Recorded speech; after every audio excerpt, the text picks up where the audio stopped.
Did you know the British military once hired a magician to fight the Nazis, and he allegedly made an entire city disappear? This isn't fantasy.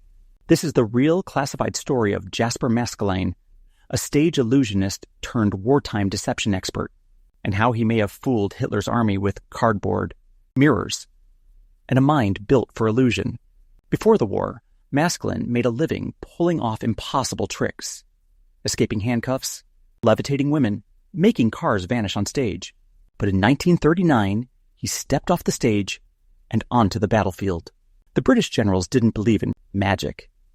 They handed him a broom and assigned him to a desk. Big mistake. Maskelyne went rogue. He set up elaborate demonstrations to prove his value, disguising tanks as trucks, hiding tanks in plain sight by using painted nets and optical illusions. Finally, the army saw his genius and gave him control of a top-secret group, the Magic Gang. Their most insane mission? Make the Nazi bombers miss Alexandria, the Allied stronghold in Egypt. Maskelyne's solution: build a fake city. He and his team created an entire duplicate Alexandria, 3 miles away, out of plywood, lights, and mirrors. They engineered explosions timed with fake air raid sirens, smoke machines, and even used illusionary fire effects to simulate bomb impacts. German bombers were fooled. They dropped their bombs on cardboard and flashbulbs, while the real city slept in darkness. Historians estimate thousands of lives were saved overnight. Maskelyne wasn't done. To deceive German spies before Montgomery's North African offensive, he did the impossible. Replaced entire tank divisions with inflatable decoys, created fake tracks in the sand to mimic movement, hid real tanks behind mirrors angled to blend them into the desert. To enemy surveillance planes, the fake army looked real. And the real army? It looked invisible. The result?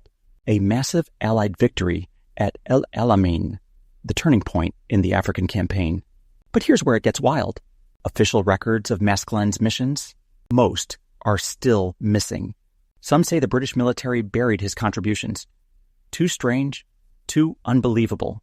Others say the CIA studied his techniques during Cold War mind control experiments.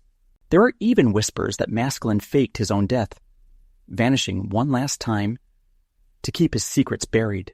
So next time you think war is won by brute force alone, remember the man who used stagecraft to outsmart Nazis, who turned deception into defense, and who may have pulled off the greatest illusion in military history.